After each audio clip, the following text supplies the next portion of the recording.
तो ये देखिए ऑर्गेनाइज्ड वे में नहीं है, सिस्टमेटिक वे में नहीं है, जिसकी वजह से हमको थोड़ा टाइम लगा। एक दूसरा क्वेश्चन है, how many students got more than 17 marks, कितने बच्चे हैं जो 17 से ज्यादा मार्क्स पाए। तो अब हमको देखना पड़ेगा, थोड़ा सोचना पड़ेगा, टाइम ज्यादा लग रहा है। लेकिन अगर इसी को हम असेंडिंग या डिसेंडिंग ऑर्डर में लिख दें, एक ऑर्गेनाइज्ड वे में लिख दें, सिस्टमेटिक वे में लिख दें, जैसे मैं लिखने जा रहा हूँ असेंडिंग ऑर्डर में। अब ये डाटा दिया हुआ है 2 2 5, आगे कौन सा नंबर आएगा 7 9 10 11 12 13, फिर उसके बाद क्या है भाई 19 एंड 20। देखिए 10 हो गया ना, 10 हो गया, 10 बच्चों का मार्क्स था, हमने उसको असेंडिंग ऑर्डर में लिख दिया, या हम डिसेंडिंग ऑर्डर में लिख देते। अब देखिए कितना आसान हो गया हमारा काम। जब तक इसको कहते हैं ना रॉ डाटा,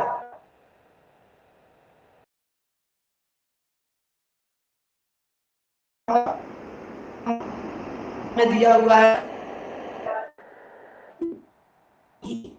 रॉ डाटा। अब देखिए, अब इसमें क्वेश्चन ढूंढते हैं what is the maximum and minimum score.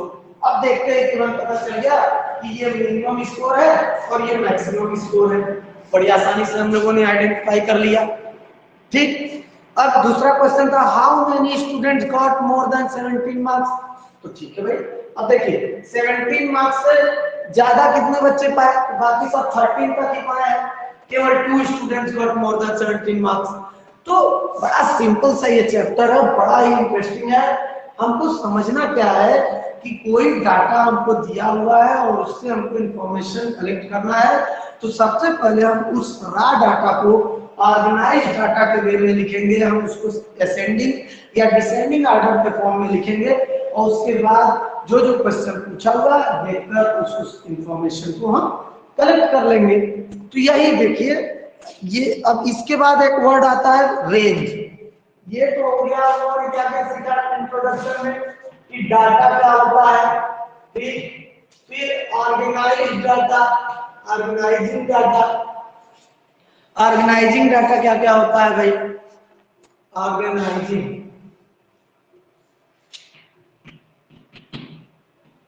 Data. फिर अब एक वर्ड आ रहा है रेंज, नेक्स्ट वर्ड है range. What is the meaning of range.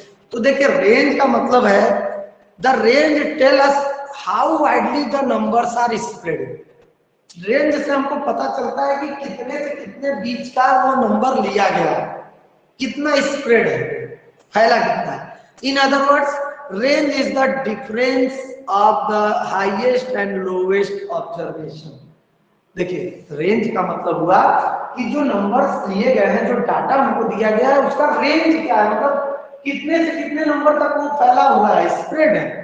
या हम ये भी कह सकते हैं कि it is the difference of the highest and lowest observation. Marks number of students तो नंबर ऑफ स्टूडेंट, इसलिए वर्ड यूज किया ऑब्जर्वेशन कि range is the difference of the highest and lowest observation. क्या हम समझ रहे हैं? अगर हमको इसका रेंज निकालना है, what is the range of this data, तो हाईएस्ट माइनस लोएस्ट 20 माइनस 2 यानी 18, 20 माइनस 2 यानी 18। तो कुल मिलाकर आपको याद यही रखना है कि ये कुछ ऐसे टर्म्स हैं जो आएंगे सामने, और इन टर्म्स को हमको जानना है, तभी हम क्वेश्चंस को सॉल्व कर पाएंगे। तो रेंज का मतलब क्या हुआ, जो नंबर से कितने दूरी तक स्प्रेडेड है, या फिर जो हाईएस्ट और लोएस्ट ऑब्जर्वेशन है उसका डिफरेंस क्या है, that is known as range. अब एक वर्ड आने वाला है जो कि यहाँ से हमारा चैप्टर स्टार्ट हो गया, स्टार्ट तो पूरा हो गया भाई, ये सारे टर्म्स हमको पता होने चाहिए थे। अब एक वर्ड है मीन। तो देखो मीन कोई नया वर्ड नहीं है, केवल ये मीन ही नया है। इसका जो फंक्शन है दैट इज ओल्ड वन, हम लोग उसको करते आए हैं क्लास 5th से। क्लास 5th में हम लोग याद है average weight, average height, average marks से रिलेटेड बहुत से क्वेश्चन करते थे। उसमें हम लोग क्या करता थे, जो एवरेज मार्क्स होता था या एवरेज वेट होता था, उसको कैसे हम कैलकुलेट करते थे कि average is equal to sum of items upon number of items. या sum of numbers upon number of items, ऐसे करके हम लोग कैलकुलेट करते थे एवरेज, और उस सारे के सारे ऑब्जर्वेशन का एक नंबर आ जाता था। जैसे एक क्वेश्चन याद होगा आपको इसमें 1 to 10, 1 to 10 का क्या होगा एवरेज, तो हम लोग क्या करते थे एवरेज इज इक्वल टू सारे नंबर्स को आपस में ऐड कर देते थे, 6 plus 7 plus 8 plus 9 plus 10, और टोटल नंबर ऑफ एडेंट्स कितने टोटल है 1 2 3 4 5 10 है, 10 ले लीजिए, ये आएगा 55 अपॉन 10 यानी 5.5, यानी कि ये जो 5.5 है वो एक ऐसा नंबर है, मीन नंबर है, एवरेज नंबर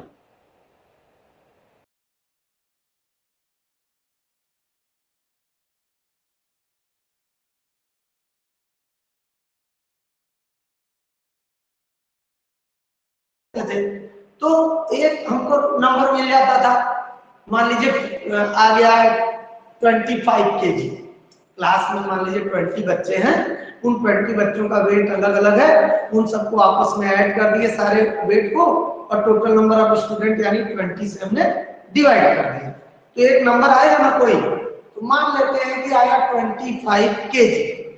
तो ये जो 25 kg आया ये क्या रिप्रेजेंट कर रहा है, ये रिप्रेजेंट कर रहा है कि इस क्लास के ज्यादातर बच्चों का वेट 25 kg के आसपास ही है, बस 1 2 4 बच्चों का ही इससे कुछ कम या इससे कुछ कम ज्यादा वेट हो सकता है। मैक्सिमम नंबर ऑफ स्टूडेंट का वेट कितना होगा, लगभग 25 kg। तो वो जो एवरेज नंबर आया वो सेंट्रल टेंडेंसी को रिप्रेजेंट कर रहा है, सारे के सारे बच्चों का एक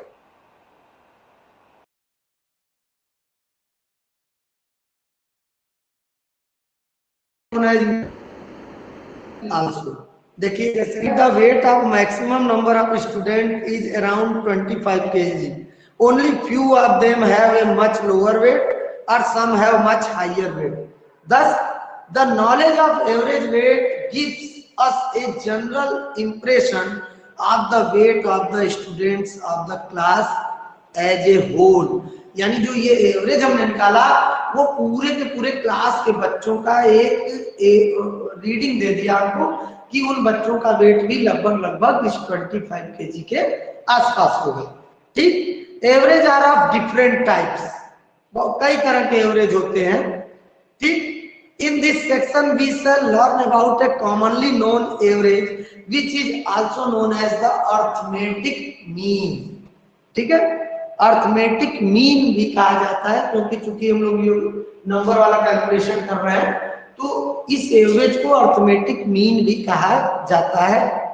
it is calculated by dividing the sum of all observation by the total number of observation. तो मीन इज इक्वल टू वही होगा जैसे एवरेज में था, एवरेज को ही अर्थमेटिक मीन कर रहा है, तो mean is equal to sum of all observations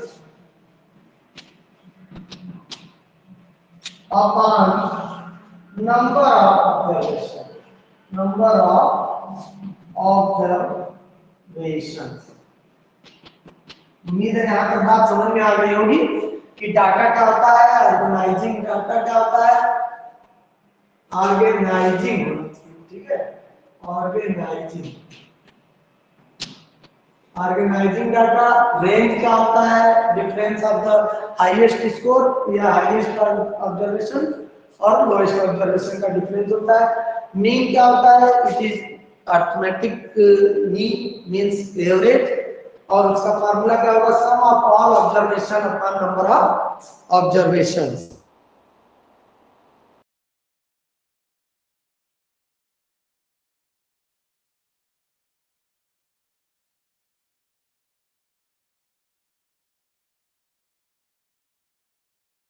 solve करते हैं, याद रखिएगा। देखिए वर्कशीट 1 का फर्स्ट क्वेश्चन क्या है कि एक स्कूल के अटेंडेंस का रिकॉर्ड दिया गया है 1 वीक का, ठीक है, और हमको फाइंड आउट करना है मीन ऑफ द अटेंडेंस, कि अटेंडेंस का मीन क्या होगा। तो क्या तरीका होता है मीन फाइंड आउट करने का? Sum of all observations upon sum of observations, या आप इस तरह से कर सकते हैं, यहाँ पे हम वर्ड लिख सकते थे sum of all attendance upon number of days. ठीक है, sum of all attendance upon number of days. मैं कर देता हूं sum of all attendance upon number of days. तो 6 डेज का है। अब देखिए सम ऑफ ऑल अटेंडेंस हो गया और नंबर ऑफ डेज में काउंट कर लिया 1 2 3 4 5 6 से हमने डिवाइड कर दिया। डिवाइड करने पर हमको देखिए 416 मिले। तो जो 416 है it is representing the central tendency, यानी एक ऐसा नंबर जो कि पूरे के पूरे इस डाटा के कैरेक्टरिस्टिक्स को रिप्रेजेंट कर रहा है कि लगभग हर हफ्ते 416 के आसपास अटेंडेंस रहता है, उसी से थोड़ा कम थोड़ा ज्यादा। तो ये जो वैल्यू आया हमारा mean, it is the central tendency. This value represent the characteristics of whole data. सारे हर हफ्ते मतलब लगभग इसी के आसपास अटेंडेंस रहता होगा, जैसे एवरेज में आपने सीखा था। नेक्स्ट क्वेश्चन देखते हैं, क्वेश्चन नंबर 2 क्या है? ये देखिए, ये 10 बच्चों की हाइट का दिया हुआ है सेंटीमीटर में, इन सेंटीमीटर 10 बच्चों की हाइट दी हुई, ठीक है। अब इस पर बेस्ड, इस डाटा पर बेस्ड हमको जो है कुछ क्वेश्चन पूछ रहा है। तो मैंने बताया था कि जब इस तरह से कोई डाटा दिया होता है तो उसको हम लोग रॉ डाटा या रफ डाटा कहते हैं, जो रैंडम होता है ना। तो हम इसके लिए सबसे पहले इसको ऑर्गेनाइज्ड डाटा में कन्वर्ट करें। तो ऑर्गेनाइज्ड डाटा में हम कैसे कर सकते हैं? इन असेंडिंग ऑर्डर कर दे रहा हूं, इन असेंडिंग ऑर्डर। अब असेंडिंग ऑर्डर में करके देख लेते हैं, थोड़ा समय जरूर लगेगा लेकिन हमारा काम आसान हो जाएगा। 128 उधर हुआ, 120 के बाद 132, 132 के बाद 139, फिर क्या है भाई 139 के बाद 146, 135, 139 और फिर आपका 143, 143 के बाद 146, 148, 149, 150 और फिर 151। देखिए जितने शेप में है 1 2 3 4 5 6 7 8 9 10। अब इन 10 बच्चों की हाइट को हम लोगों ने एक ऑर्गेनाइज्ड डाटा के फॉर्म में नोट कर लिया, असेंडिंग ऑर्डर में कन्वर्ट कर लिया। अब देखिए इससे फायदा क्या होगा। हमारा फर्स्ट क्वेश्चन है, what is the height of the tallest boy? Height of tallest boy देखिए तुरंत बता सकते हैं। हाइट ऑफ टॉलेस्ट बॉय क्या है भाई? अब देखिए सबसे लंबा बॉय का क्या है 151 सेंटीमीटर। अब ऐसे तो हमको सोचना पड़ता जब रफ डाटा दिया हुआ था, राउंड कर लिया, जब हमने उसको ऑर्गेनाइज में कर दिया तुरंत हमको पता चलने की टॉलेस्ट हाइट है। फिर what is the height of shortest boy? B, ये भी तुरंत पता चल गया। शॉर्टेस्ट बॉय का हाइट क्या है भाई 128 सेंटीमीटर। ठीक है, ऑर्गेनाइज्ड वे में लिखने का क्या फायदा होगा हमको? तुरंत हमारा डाटा मिल रहा है। What is the range of data? अब आप पूछ रहा रेंज क्या है इस डाटा की? रेंज का तरीका क्या बताया था? हाईएस्ट ऑब्जर्वेशन और लोएस्ट ऑब्जर्वेशन का डिफरेंस। तो हाईएस्ट है 151 और लोएस्ट है 128। अब इसका डिफरेंस निकाल दीजिए, कितना आ रहा है भाई 23 is the range of this data. Next question पूछ रहा है फाइंड द मीन हाइट। अब मीन हमको कैलकुलेट करना है, डी मीन हाइट। तो मीन का तरीका हम जानते हैं, जैसे एवरेज हम कैलकुलेट करते थे, sum of all heights upon number of boy. कर लीजिए इसको कैलकुलेट, लिख लेते हैं। पहले लिख कर ऐड करके बताइए कमेंट करके आप भी। ये देखिए मैंने इसे टोटल कर दिया है, सारे हाइट्स को लिखकर मैंने ऐड किया और नंबर ऑफ स्टूडेंट 10 है, 10 से डिवाइड कर दिए। अब ऐड करने में 1421 अपॉन 10 आया, ये आ गया 142.1 सेंटीमीटर। पॉइंट लग जाएगा 1 डिजिट पे, क्योंकि 10 के साथ 1 जीरो है, तो डिवाइड करते हैं तो पॉइंट क्या होता है, यहाँ कहाँ पॉइंट होगा, 1 के बाद कहीं छिपा होगा, वो पॉइंट 1 डिजिट लेफ्ट चला जाता है। 142.1 सेंटीमीटर इसका मीन हाइट आया। मतलब ये जो हाइट 142.1 है, it is the central tendency, it is representing the central tendency, यानी कि सभी बच्चों की हाइट लगभग इसी हाइट के आसपास होगी, थोड़ी कम किसी की हो सकती है, थोड़ी ज्यादा हो सकती है। Next question, how many boys are there whose height are less than the mean height. अब मीन हाइट से कम हाइट वाले कितने बच्चे हैं, देखो भाई 142 आया, 142 यानी यहाँ इससे इधर वाले सब बच्चों का तो 1 2 3 4, ई वाले का आंसर आ जाएगा 4 बॉयज। क्यों 4 बॉयज ही तो है जिनकी हाइट 1 मीन यानी 142.10 से कम है, लेस से ही पूछा है, देख रहे हैं, ठीक है। अब देखिए क्वेश्चन नंबर 3, इसी तरह मतलब क्वेश्चंस का आंसर देना रहेगा, जो डाटा दिया रहेगा उसके बेस पर हमें देखिए यहाँ कितने क्वेश्चन थे, 5 क्वेश्चन पूछा गया, हमने 5 का आंसर दे दिया। इसी तरह से हमको सॉल्व करना है क्वेश्चन। नेक्स्ट क्वेश्चन है, a group of student was given special test, the test was completed by various student in the following duration of time. कोई टेस्ट ऑर्गेनाइज किया गया और उस टेस्ट में कुछ बच्चों ने पार्टिसिपेट किया और उन बच्चों को टेस्ट कंप्लीट करने में जो समय लगा वो टाइम दिया हुआ है, और इसी टाइम यानी इसी डाटा पर बेस्ड कुछ क्वेश्चन है। तो सबसे पहले मैं वो टाइम ड्यूरेशन लिख देता हूं, ठीक। देखिए ये क्वेश्चन दिया हुआ है कि इतना इतना टाइम लगा इन बच्चों को टेस्ट देने में, मिनट में ये टाइम, ठीक है, it is given in book. तो अब ये डाटा देखकर देखिए रैंडम डाटा लिखा हुआ है, इसे हम रॉ डाटा कहते हैं। अब इसे हमें ऑर्गेनाइज्ड वे में सबसे पहले लिख लेना चाहिए, ठीक है। वैसे तो जो क्वेश्चन दिया है उसके आधार पर जरूरी नहीं है, क्योंकि क्वेश्चन आगे दिया है कि मीन फाइंड आउट करना है, तो मीन फाइंड आउट करने में हमको असेंडिंग ऑर्डर में करना जरूरी नहीं है, लेकिन अपनी एक हैबिट बना लीजिए कि जो भी डाटा दिया है अगर वो क्रम से नहीं है, ऑर्गेनाइज्ड वे में नहीं है, तो हम उसको क्या करेंगे, ऑर्गेनाइज्ड वे में राइट कर लेंगे। चलिए इसको लिख लेते हैं जरा। अच्छा देखिए बड़ी अच्छी बात कि ये डाटा ऑर्गेनाइज्ड वे में ऑलरेडी दिया हुआ है, देखिए असेंडिंग ऑर्डर में 17 19 20 22, तो अब यहाँ हमको कुछ भी करने की जरूरत नहीं है। अब पहला क्वेश्चन क्या कह रहा, find the mean time taken by the student to complete the test. तो मीन टाइम निकालना है, मीन टाइम कैसे निकलेगा भाई, क्या फॉर्मूला होता है, सम ऑफ ऑल टाइम या sum of all time taken upon total number of student या टोटल नंबर ऑफ ऑब्जर्वेशन। तो ऐसे को इसी ऑब्जर्वेशन में लिख देते हैं, sum of observations, sum of observations upon number of observations. अब तो आप आसानी से कर लेंगे, चलिए करके बताइए, आंसर टाइप कीजिए भाई, नंबर ऑफ ऑब्जर्वेशंस। इसको लिख देते हैं, मैं रोक दे रहा हूँ वीडियो थोड़ी देर ताकि लंबा ना हो जाए वीडियो। सारा नंबर हमने नोट कर दिया, ऐड कर दिया, जितना ऑब्जर्वेशन हमको मिला था, जितना टाइम ड्यूरेशन दिया गया था, sum of all time duration upon total observations.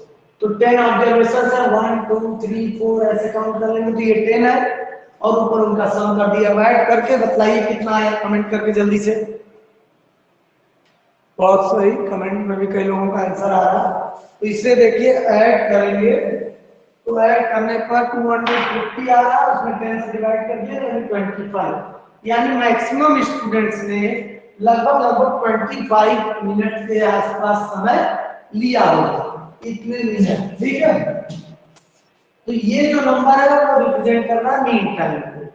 अब एक क्वेश्चन जो बी वाला है, देखिए तो थोड़ा सा उसमें चेंज क्या कर दिया बी क्वेश्चन में कि find the new mean if another student who took 14 minute is also included. यानी इस ऑब्जर्वेशन में एक और बच्चे का ऑब्जर्वेशन ऐड कर दिया गया, 14 मिनट उसने दिया। तो अब न्यू मीन निकालना पड़ेगा। तो न्यू मीन में क्या है, फार्मूला तो वही है हमारा, बस करना क्या होगा कि अब इसमें 14 हम ऐड करेंगे और नंबर ऑफ स्टूडेंट्स में भी बढ़ाएंगे, 10 + 1 11 करेंगे, क्योंकि अब न्यू मीन हमको निकालना पड़ेगा। तो चलिए अब देखते हैं, कर लेते हैं इसको फिर से। इसमें 14 ऐड कीजिए और नीचे नंबर ऑफ स्टूडेंट भी एक बढ़ा दीजिए। तो जितने ऑब्जर्वेशंस थे उनमें हम लोगों ने एक और बच्चे का टाइम ड्यूरेशन +14 कर दिया, देखिए ठीक। तो अब ये कितने हो गए ऑब्जर्वेशन, 1 2 3 4 5 6 7 8 9 10 11, इसीलिए 10 + 1 हमने किया, 11 से हमने डिवाइड कर दिया। अब इनको ऐड करेंगे तो इतने तक तो ऐड किए 250, उसमें 14 ऐड कर दीजिए, तो वो आ जाएगा हमारा 264 अपॉन 11। अब इसको डिवाइड कर लीजिए, कितना आएगा, 11 2 जा 22, 11 4 जा 44, 24 मिनट। अब देख रहे हैं जो मीन है वो बदल गया। जब तक ये 10 बच्चों का था टाइम ड्यूरेशन, तब तक मीन टाइम था 25 मिनट, कि लगभग सभी बच्चे 25 मिनट के आसपास ले रहे होंगे, एक ही दो बच्चे का जो है टाइम ड्यूरेशन ज्यादा होगा। लेकिन जैसे ही हमने एक बच्चे का और टाइम ड्यूरेशन इसमें बढ़ा दिया 14, तो एवरेज मीन आ गया, क्या आ गया हमारा average time, 24 minute mean time, यानी कि हर एक बच्चा लगभग 24 मिनट का टाइम ले रहा है। एक दो बच्चे हैं जो कुछ ज्यादा समय ले लिए हैं, एक दो बच्चे हैं जो उससे थोड़ा बहुत कम समय ले लिए। तो इस तरह के क्वेश्चन आ जाते हैं कि कभी क्या देगा कि मीन निकालिए, फिर कहेगा कि एक ऑब्जर्वेशन को एक्सक्लूड कर दिया गया, निकाल दिया गया, या एक ऑब्जर्वेशन और इंक्लूड कर दिया गया, तो न्यू मीन क्या होगा। तो इस तरह के क्वेश्चन भी ध्यान रखिएगा, बहुत आसान है, थोड़ा समझ लेंगे तो कोई दिक्कत नहीं होने वाली है। क्वेश्चन जो नेक्स्ट है, क्वेश्चन नंबर 4 देखिए क्या दिया है, the enrolment of a school during 7 consecutive years was as follow. किसी ऑर्गेनाइजेशन के थ्रू अलग अलग स्कूल को का एनरोलमेंट किया जा रहा है, तो 7 ईयर लगातार 7 ईयर का डाटा दिया है कि कितने कितने स्कूल एनरोलमेंट हुए, कितने कितने स्कूल में, ठीक है, मतलब उस स्कूल में कितना एनरोलमेंट हुआ, इसका डाटा दिया हुआ है 7 ईयर्स तक का। तो चलिए पहले वो नंबर्स लिख लेते हैं कि कितने कितने एनरोलमेंट हुए हर साल। ये एनरोलमेंट का डिटेल हमको दिया हुआ है, डाटा दिया हुआ है। क्वेश्चन 1 पूछ रहा है, find the mean enrolment of the school for this period. लगातार 7 ईयर्स का एनरोलमेंट का डिटेल दिया है। अब मीन एनरोलमेंट पूछ रहा है, तो हम जानते हैं मीन एनरोलमेंट का formula, mean enrolment is equal to सीधे सीधे number of observations upon sum of observation upon number of observations. तो सीधे sum of all enrolment, sum of all observations कर दीजिए, ठीक है, upon number of observations।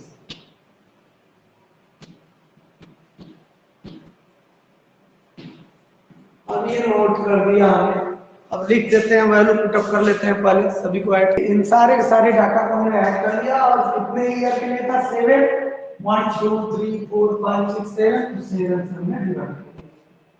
अब डिवाइड करने, अब इसको ऐड करके देखिए कितना आ रहा है, जल्दी से कमेंट करके बताइए।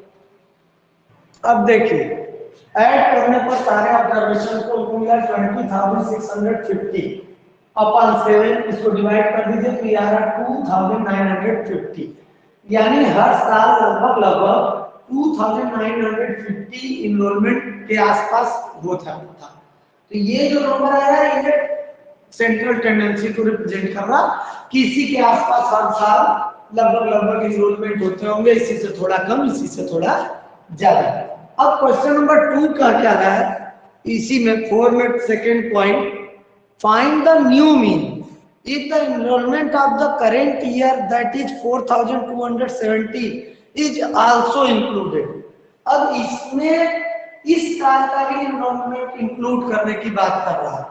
तो करना क्या है भाई, न्यू मीन हम फाइंड आउट करेंगे और ये जो हमने ऐड किया इसमें अब हम लोग 4270 भी इंक्लूड करेंगे। तो जब यहाँ एक बढ़ेगा तो नंबर ऑफ ऑब्जर्वेशन भी एक बढ़ेगा, 7 + 1 हो जाएगा। तो चलिए न्यू मीन निकालते हैं। ये इंक्लूडेड वाला भी हमने देखिए यहाँ पर ऐड कर दिया, यहाँ जितना था उसमें इतना और बढ़ा दिए, इस साल का भी एनरोलमेंट ले लिए। तो जब यहाँ 1 प्लस हुआ तो यहाँ भी नंबर ऑफ ऑब्जर्वेशन भी प्लस हुआ। अब इतने तक का तो हम लोगों ने ऐड कर ही रखा है। कितना आया था भाई, 20,650 और प्लस करेंट ईयर का आया 4270 अपॉन 8। अब इसको ऐड कर लीजिए, ऐड करके डिवाइड कर दीजिए, जो आएगा that will be our new mean. अब देखिए इसको जब हमने ऐड किया तो ऐड करने पर ये आया 24,920 अपॉन 8 डिवाइड करेंगे तो 3,115। देखिए मीन बदल गया, एक और साल का बढ़ा दिया गया एनरोलमेंट का नंबर, तो जो एवरेज है वो मुझसे पता चल रहा है कि ये 3,115 के आसपास हर साल एनरोलमेंट लगभग हो जाता था, इससे थोड़ा कम इससे थोड़ा ज्यादा। ठीक है, तो इस तरह से हम लोग बड़ी आसानी से जो ये फार्मूला लगाते हैं मीन कैलकुलेट कर लेंगे। कभी इंक्लूड करने को देगा, कभी एक्सक्लूड करने को देगा, तो आप उसके अनुसार न्यू मीन कैलकुलेट कर लेंगे। क्वेश्चन नंबर 5 देखिए क्या है। 25 workers work in A factory, out of them, एक फैक्ट्री में 25 वर्कर्स काम करते हैं, workers. Out of them the average monthly salary of 15 worker is 3,100 रुपए। 25 में से 15 का एवरेज इनकम दे दिया 3,100 रुपए। ठीक है भाई। Whereas the other 10 workers have an average salary 3,400, जो बच गए 10 उनकी सैलरी कुछ ज्यादा है, 3,400 रुपए एवरेज सैलरी दिया, उधर 15 का इधर 10 का। ठीक, find the monthly average salary of all 25 workers. तो 15 का 15 का अलग एवरेज दे दिया, 10 का अलग एवरेज दे दिया, पूछ रहा है कि टोटल 25 वर्कर्स का मिला के एवरेज सैलरी क्या आएगा, वो हमको कैलकुलेट करना है। तो चलिए पहले कुछ डिटेल लिख लेते हैं। देखिए हम लोग क्या फार्मूला जानते हैं कि एवरेज इज इक्वल टू, हम जानते हैं कि average is equal to sum of salary upon number of workers. ऐसे ही निकालते हैं ना एवरेज, अगर सैलरी का आपको निकालना है तो। ठीक, तो अगर अब हमको एवरेज भी दे दिया, नंबर ऑफ वर्कर्स को दिया है क्वेश्चन में कि 15 वर्कर्स है, उनकी एवरेज सैलरी इतनी है, तो उतने सारे 15 वर्कर्स को टोटल कितना रुपया मिलता था सैलरी के रूप में, वो हम यहाँ से कैलकुलेट कर सकते हैं। इसका मल्टीप्लाई कर दे, क्योंकि ये देखिए नीचे डिवाइड में है, तो जब राइट से लेफ्ट जाएगा तो डिवाइड का क्या होगा, मल्टीप्लाई। तो हम लिख सकते हैं average into number of workers is equal to sum of salary of 15 workers। हम पहले 15 वर्कर का निकालना है। अब 15 वर्कर्स की सैलरी का सम कितना होगा, तो एवरेज कितना दिया है भाई, 3,100 और कितने वर्कर है, 3,100 इंटू 15, नंबर ऑफ वर्कर्स है 15। तो ये अब ये किसी तरह लिखते जा रहे हैं sum of salary of 15 workers, तो कितना आ जाएगा, मल्टीप्लाई करके देख लीजिए, 15 0 0 कितने थाउजेंड कितने हंड्रेड, इतना रुपया तो आ गया salary of 15 worker, sum of salary of 15 workers. 15 workers को कुल मिलाकर कितनी सैलरी दी जाती है हमने वो निकाली। इसी तरह से अब आगे क्या दिया है, 10 और वर्कर्स का अलग दिया है, तो हम यही फॉर्मूला यूज करके 10 वर्कर्स का भी सम निकाल सकते हैं। तो 10 वर्कर्स का एवरेज कितना दिया है, 3400। 3400 इंटू 10, ये आएगा हमारा सम ऑफ सैलरी ऑफ 10 वर्कर्स। ठीक, ये मल्टीप्लाई करने पे आ गया हमारा 34,000 रुपीज। ये आया सम ऑफ सैलरी ऑफ 10 वर्कर्स।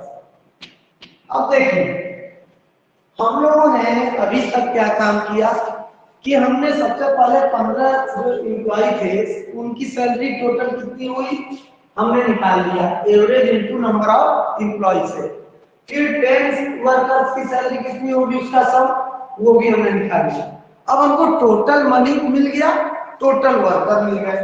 देखते हैं टोटल मनी एज सैलरी,